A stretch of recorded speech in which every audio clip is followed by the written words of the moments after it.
So now we're going to continue adding with our base 10s with slightly more difficult questions, still using the earlier concepts of 10 frames and trading in or renaming or regrouping. And we're still going to be using the same kind of format. So here's our next question. It's 12 plus 3, and we're still using our same frame, our 10 frame, our same grid, and so we're going to do 12 plus 3.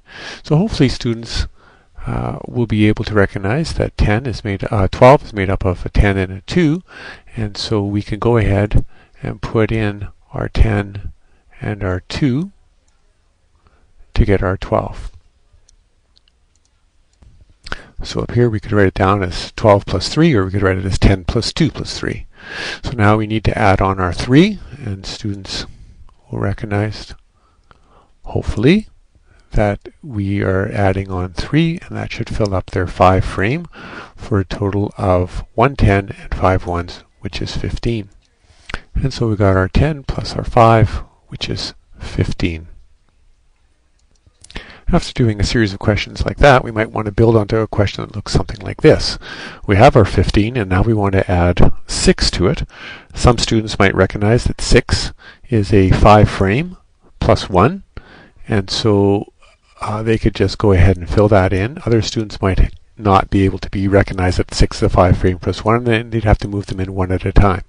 But if they recognize that it's a 5 frame, they could put those all in at one time. So here the students put in 5 and the 1 left over. So we have 15 plus my new 6, which is a 5 frame plus 1, and we have to figure out what to do with this.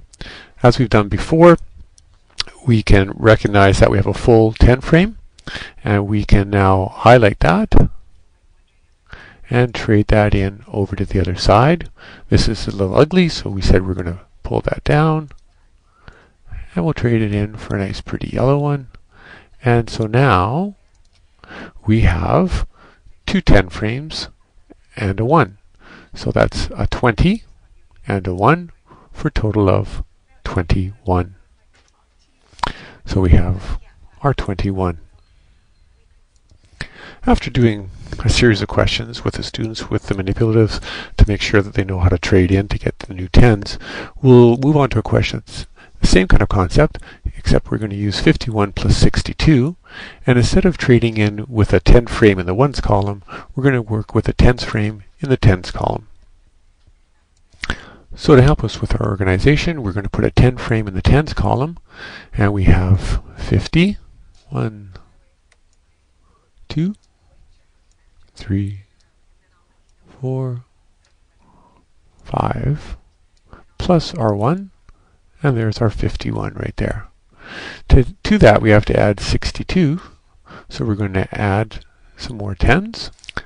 So there's 10, 20, 30, 40, 50, 60, 1, 2. So a student should be able to recognize now that our 10 frame is full. So just like any other time our 10 frame is full, we should be able to trade that in. So I highlight that, and I trade them in to the next column. That's pretty ugly and kind of confusing, so we're going to trade that in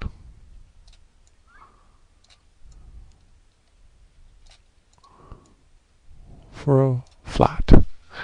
So now what we have is that we have one 100 flat, we have 1 10 rod, and 3 1s for a total of 100, 10, and 3, which is 113. Wanting to make sure that students can recognize that the 10 frame can be used in the 1s category, the 10s column, or the 100s column. When that 10 frame is full, we can trade it in, trade it up, rename, regroup, whichever words you feel most comfortable, and show the students that that same trade up works no matter which column we're working in.